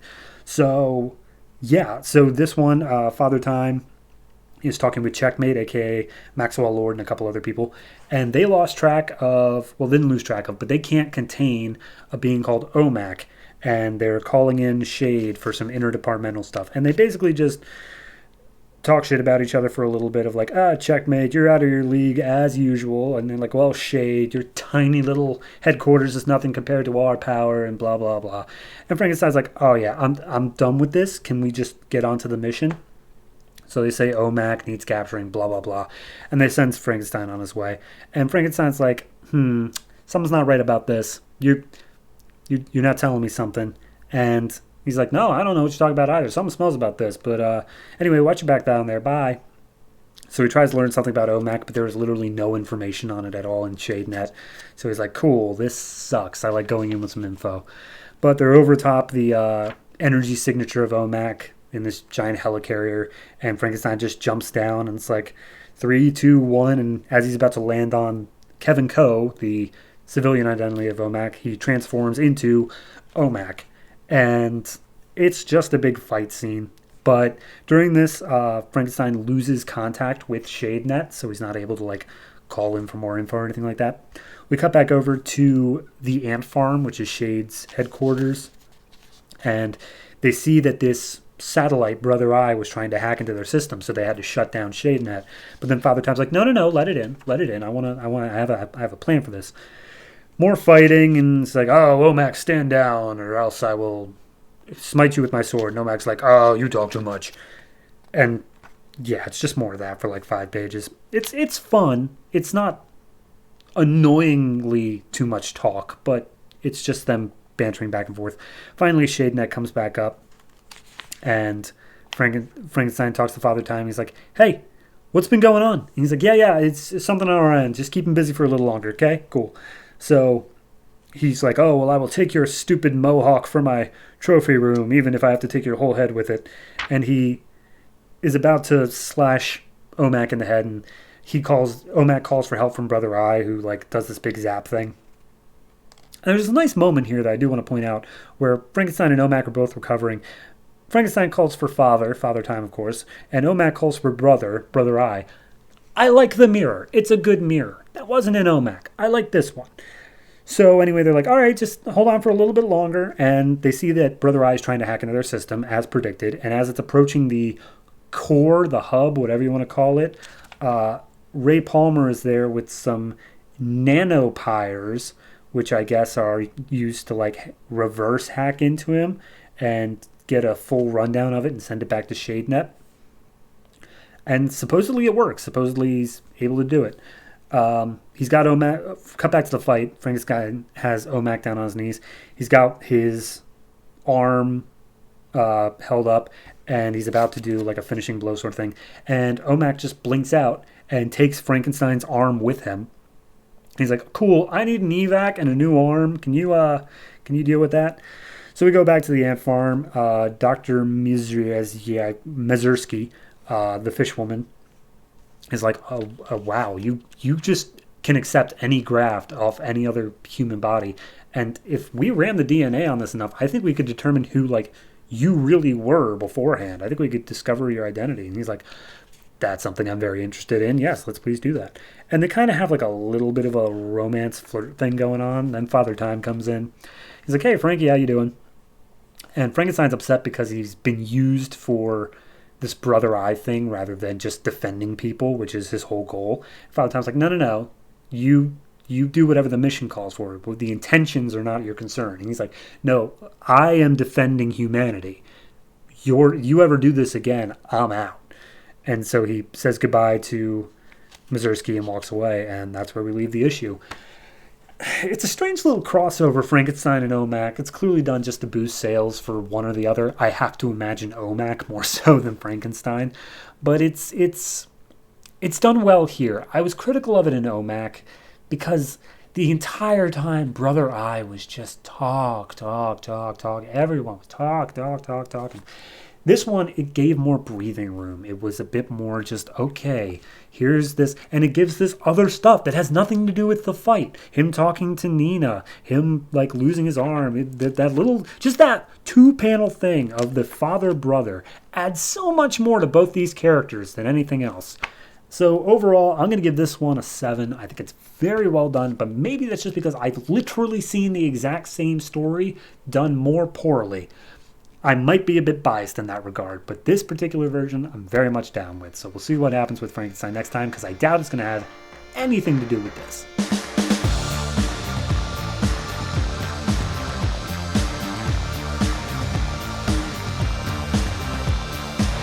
Resurrection Man number 5, written by Dan Abnett and Andy Lanning, art by Fernando Dagnino. We left off last issue with Suriel coming down and seemingly smiting Mitch.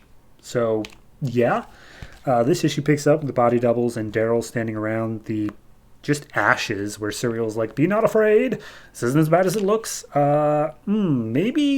Maybe I actually just did what I intended to do. Maybe I actually just killed him. Maybe he's going to heaven. Let's see what happens." So she pulls out her phone, makes a call. She's like, "Hey, yeah, so I kind of, killed him. He resisted. So could you just, look out the window and see if you see him floating on up there?" Yeah, just take a look. And then we get a cut over to, I'm assuming, the present. It doesn't say that it's a time change. So it's a bloodied up Mitch. He's being brought in on a hospital gurney. And he's raving about whether or not he's alive or dead. And this nurse is like, "Hey, okay, what's your name?" And it's like, "Mitch." And he's like, "Okay, well, you're in safe hands with sweet dreams," as she uses a sedative to put him to sleep. And then we get 3 years ago. And this is Mitch's backstory. Finally have something. It is a demilitarized zone that has a lot of military and Deathstroke.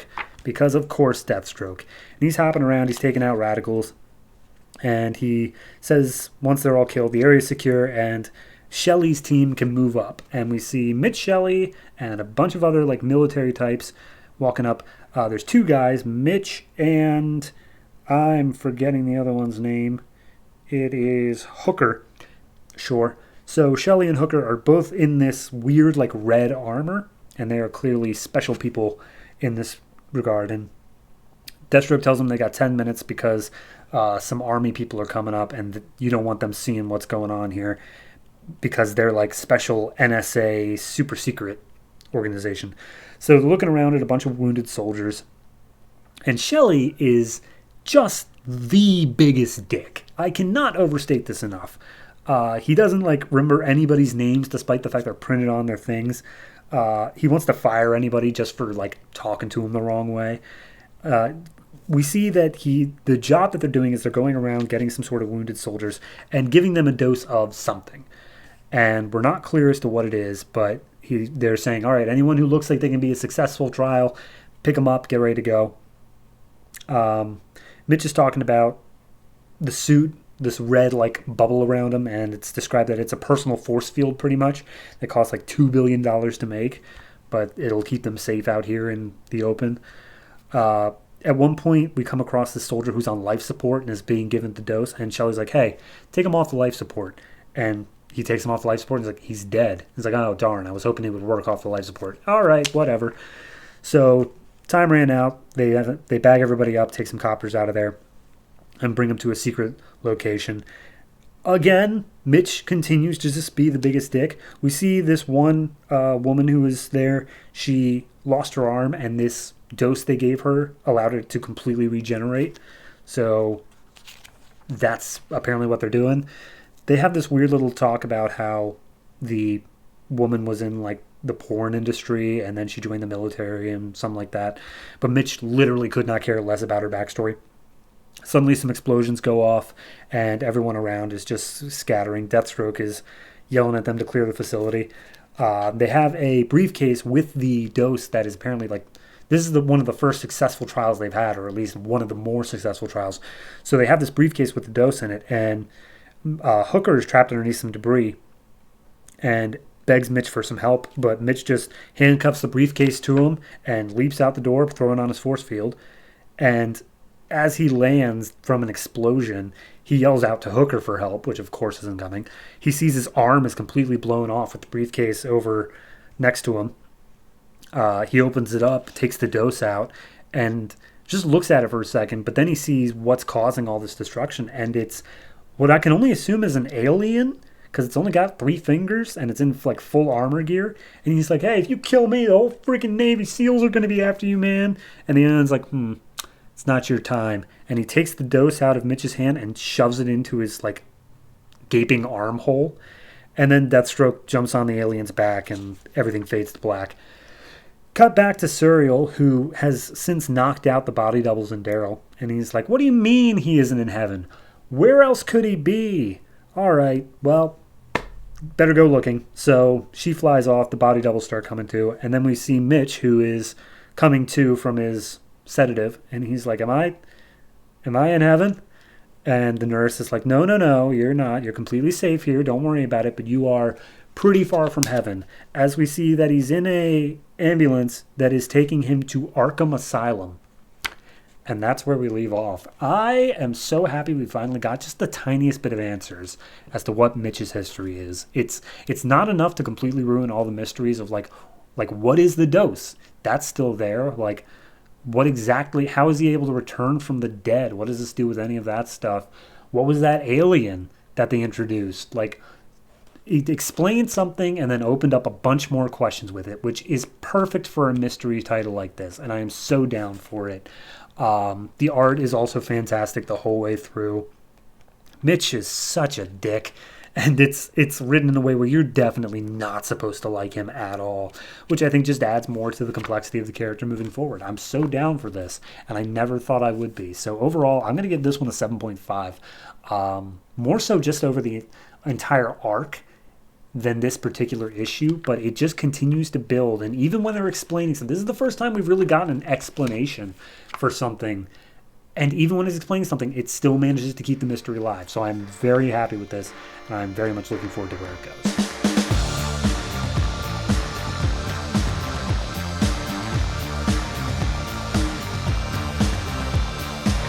My Greatest Adventure number 4, written by a bunch of people because it's 3 different stories. Start off with Robot Man, written by Matt Kint and Scott Collins on art.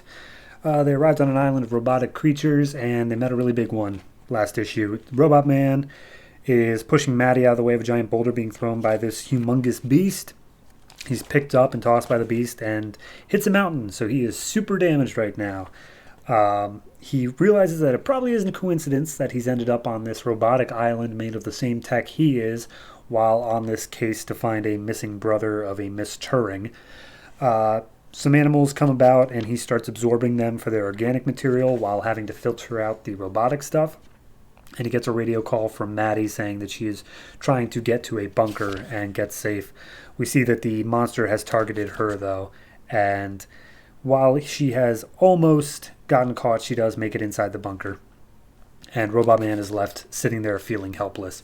as he repairs. And then we get his whole backstory of he was a crazy, like, risk taker who was recruited by this group of explorers and scientists called Unreason. Stupidest acronym I've ever seen.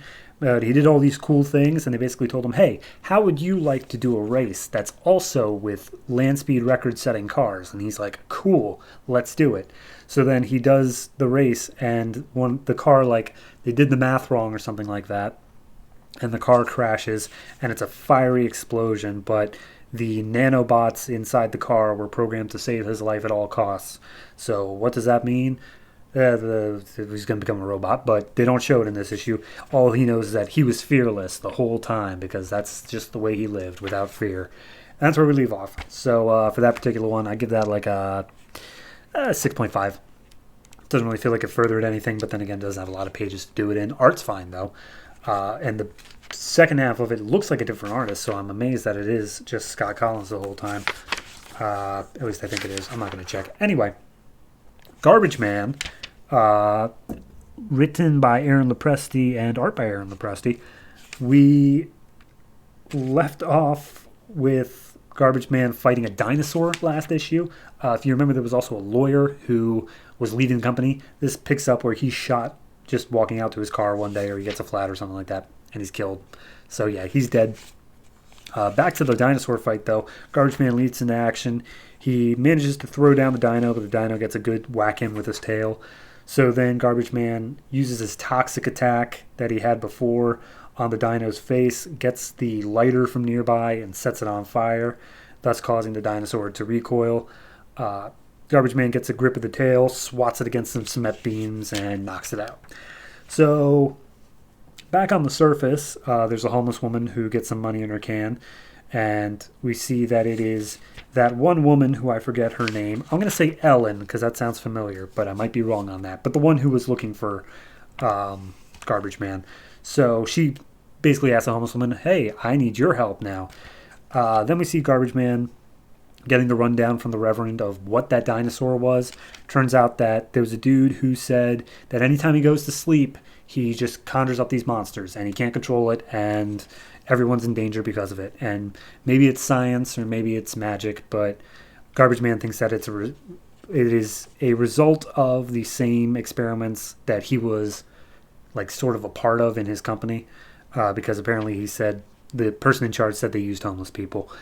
So anyway, there's a loud cry for help, and Samantha was her name. Samantha turns out to be the one. She was down in the sewers looking for Garbage Man. It's another dinosaur.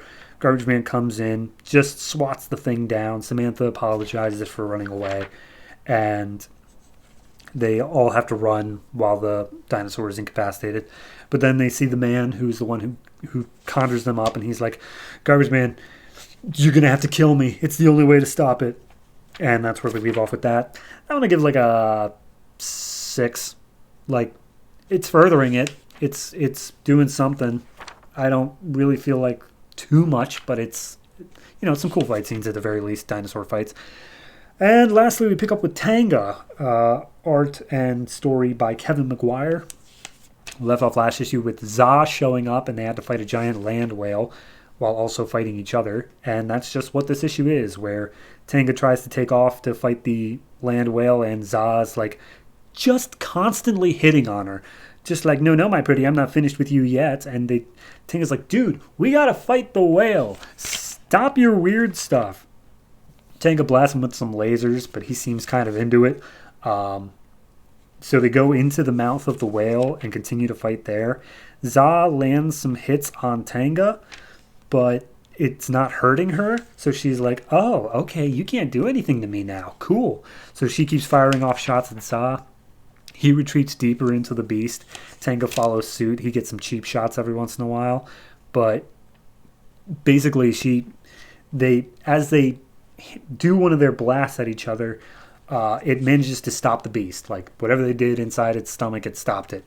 But Z.A has managed to hide from Tanga, and she's lost track of which way she's going, like which way is out.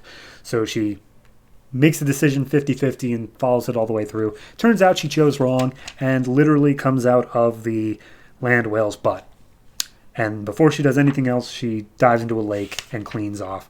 she looks around and sees that S.H.A.D.E is taking all the credit for the attack, or for stopping the attack. And when Tanga goes to like prove that he's completely making it up, S.H.A.D.E launches attacks that are actually damaging to him now, or damaging to her now. And S.H.A.D.E's like, "Are you ready to give up? Ready to give up and be mine, Tanga?" And Tanga's like, "Yes, I can't possibly fight you. I am yours." And that's where we leave off. Tanga's always the really weird one. I can't describe Tanga, but I'm going to give that one a 6. It's fine. I'm not sure. It doesn't feel that super necessary. It feels like a pivot into something else, but we'll see where it goes. But yeah, that is My Greatest Adventure number 4 and the 3 stories there within.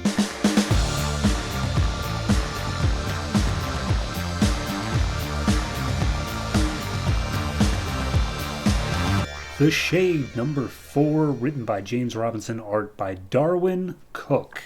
Last issue we left off with S.H.A.D.E coming across his great-grandson, Darnell Caldecott, and he's on his deathbed. This issue is it's written in the framing device of S.H.A.D.E writing in his diary, his journal, but he's recounting April 14th, 1944.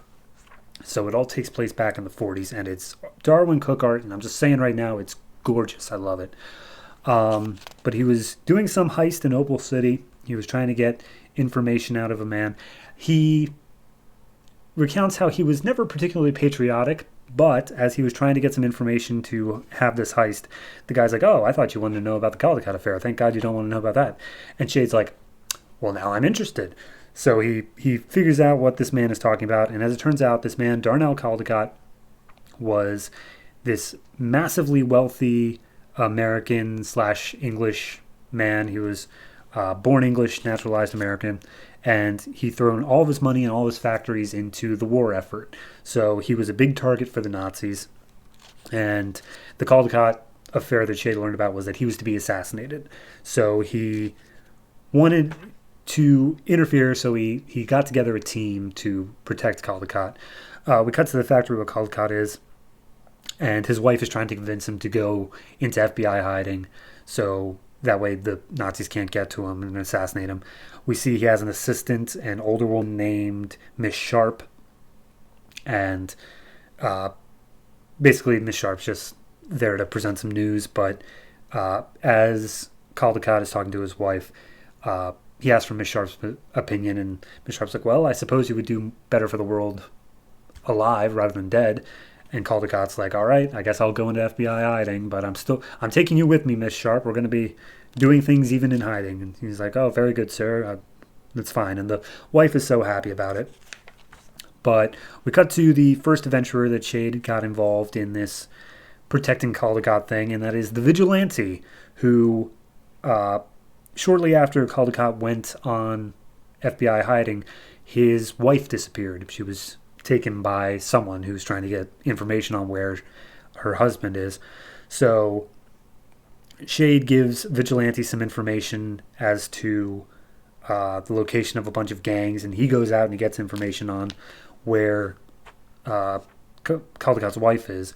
And finally he finds her, he ducks in as she's about to reveal the information to some Nazi sympathizers, and he strings up the guys, shoots them dead, and he rescues Caldecott's wife. But turns out that she was actually in league with them the entire time.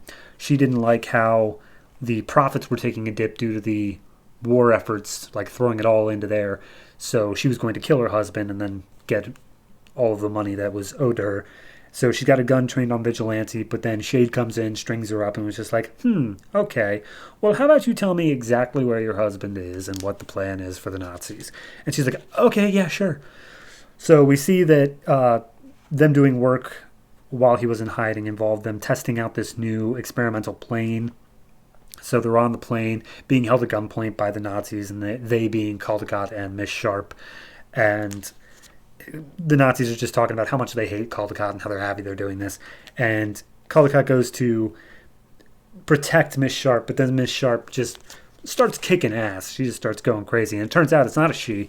It's actually Richard Stanton, who is a retired actor who's fighting crime now on behalf of the S.H.A.D.E. He's kicking ass and trying to save Caldecott. One of the guys up top has a gun trained on her, but then S.H.A.D.E. gets involved. Basically buries the entire flight in shadow, knocks all of the Nazis out, dumps them in the ocean beneath. And in return for Stanton's help, S.H.A.D.E. reveals how he did some investigating and found where Stanton's daughter is, which is apparently something that he had been trying to do for the past 11 years. So he helps out in his life, and then they land the plane and they go out to a beach where Caldecott and S.H.A.D.E. can get some peace and quiet and safety, and basically reveals the whole thing of the wife and everything like that. And Caldecott's, of course, upset about it, but he's more interested because he realizes that S.H.A.D.E. is the family secret that his family has always had. How S.H.A.D.E. is Caldecott's great-grandfather, and he's always just wondered, like, do you have the powers that you have? And the family's always had rumors about you.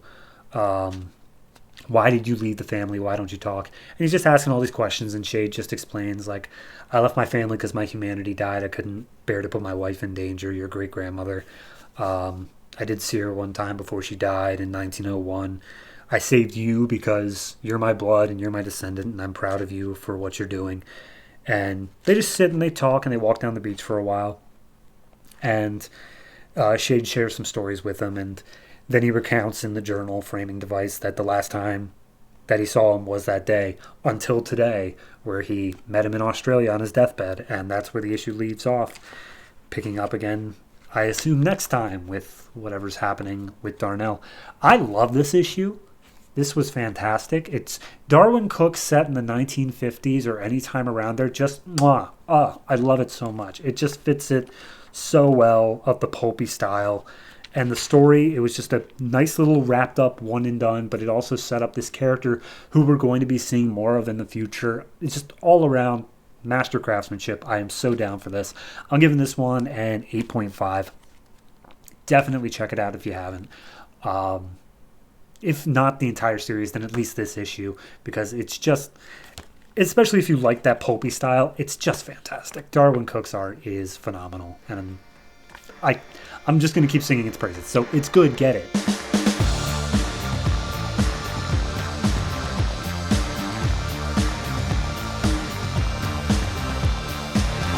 The Ray, number 2, written by Justin Gray and Jimmy Palmiotti, art by Jamal Igle. We left off last issue with the Ray's entire origin story. He was going to tell us about his dinner with his girlfriend Chianti, and then there was a little side story about a dude coming out of a haunted videotape from some cannibal tribe. We'll get back to that. So this issue picks up pretty much the same night. There's a couple walking down the street, and they are accosted by, as the cover says, flying monster stingrays. So there's a whole fight scene. Ray comes in, starts beating them up, and does all that. Basically, the entire time he's just monologuing about, like, man, I can't believe I'm more scared about meeting Chianti's parents than I am fighting off these things and saving people's lives. Ain't life weird like that? And then a stingray attacks him. He's like, oh, right, yeah, I got to focus on this. Okay. So it gets into a nightclub, like knocks him into a nightclub. Everyone freaks out, and they're like, oh, my God, it's the Ray. Isn't that so cool? And he reasons that he can absorb the light from the nightclub to keep it dark and keep everyone else safe because these things are supposedly attracted to light. And so he zooms back out of the nightclub, and he's like, all right, well, they fly in the air and they're attracted to light. So maybe they're like the opposite of fish. Let's see if they can swim. So he sets up a wall that knocks them all down into the water beneath, and they all drown, and that's it. He beat the flying monster stingrays. But he burned out his light, like he ran out of energy, so he has to swim 3 miles back to shore and is likely going to be late for dinner with his his girlfriend's parents. And when he gets there, he realizes, so the girlfriend's parents don't like that he's not Indian because they want their daughter to marry a fellow Indian. So he uses his light bending powers that when he arrives, he makes himself look Indian, which is a whole host of other problems that I won't be getting into. But he arrives and he's like, so I was born and raised here, so I don't sound Indian or know anything about India, but I certainly have Indian blood. And as the parents sit him down, and they're a bit confused because they thought that Lucien was of Asian descent. And finally, Shanti shows up and she's like, who's this guy? He's like, don't you recognize me, honey? I'm Lucien. He's like, oh my God, you're doing that thing. Get out. And they both step outside, and she just reins into him and yells at him for not even giving a chance for her parents to learn the real him. And she slams the door in his face, and he clearly blew it in pretty much 15 minutes. As the caption here puts, ladies and gentlemen, that is what you call an epic fail. This was written in 2012. So we cut back briefly to Ray climbing out of the water. And we see that there was a drone with a video camera that was recording him. And whoever's handling the drone wants to follow the Ray because the first act needs to open with something big. So, yes, it's about that Hollywood thing. We see later that Lucien's friend, I forget, Darius and Shanti are hanging out, going to dinner. And basically they're just talking about whether or not Lucien deserves to be forgiven. Darius thinks his heart's in the right place, and Shanti is pretty much okay with forgiving him, but she doesn't think her parents ever will, so what's the point in trying to continue that relationship? Meanwhile, we see outside the restaurant, as they're talking about his super heroic antics, there's this giant explosion, the windows blow out, and these spheres start descending from the sky and rolling out towards people. And they open up and reveal that they're crazy, like, pillbug bots. And they start spraying people with gas and just eating them alive. Darius tries to get Chianti out of there, but she gets sprayed as the Ray comes in. And despite him trying to catch up with her, the bug scoops her up and takes off into the sky, and he proceeds to take off after her, saying, Shanti, I'm coming. And that's where the issue ends, of him trying to rescue his maybe ex-girlfriend, maybe current girlfriend. I don't know, however you want to call it. I like it. It's more fun than the last issue, because the last issue was just bogged down in an origin story and explaining the powers. This one is able to just move forward. It's able to say, okay, we've established all the players. We know their relationships. We're able to just continue forward with this. I do think they said throughout the issue that these monsters are coming because of that beam that gave him his powers. Apparently, these portals are opening up among the trajectory of it, so that is responsible for it in some way. They play it off so easily, though, that I don't think we're ever actually really going to deal with it. I think we're just going to be reactive to the monsters showing up. So, whatever. But no, it's just a fun little book. Like, it's not taking itself seriously at all. Like, he's using his superpowers to try to impress his girlfriend's parents. It feels like more of a teenage book than it does, like, you know, oh, this is the hard-hitting Batman. It just feels more like a Spider-Man than that, you know? But no, overall, I give it a 6.5. There's still enough problems with it in terms of it's just kind of doing things. Like, yes, it's fun, but it also doesn't. Nothing is causing the rest of the stuff. Why did these pillbug robots come down? Because they did. Why did the stingrays come down? Because they did. Why is this guy suddenly just stumble across the Ray and want to follow him for his movie thing? Because he did. Like, these things are just happening disconnectedly. It's not a good, like, story in terms of getting everything, like, actions having consequences, but hey, whatever. So no, 6.5 for it right now. I'm hoping it gets better, but it only has 4 issues to do so. So here's hoping.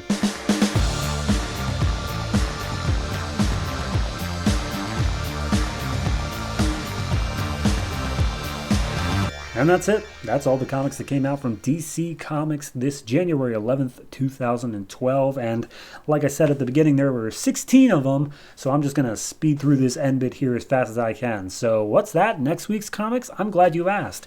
Next week, January 18th, 2012, holds such comics as the number 5 issues of Batman, Birds of Prey, Catwoman, Nightwing, Red Hood and the Outlaws, Supergirl, Green Lantern Corps, Captain Atom, DC Universe Presents Wonder Woman, Blue Beetle, and Legion of Superheroes. That's only 12 comics. You need to balance your weekly schedule better, DC, because you are absolutely killing me here. So, yeah, contractual obligations. We got Twitter. We got Patreon. Both are in the description or the show notes. Go ahead and visit them because I need company and one day I might need bail. And that's up to you to fulfill. But that has been me. Thank you very much for watching or listening. And always remember, if it ain't broke, don't fix it.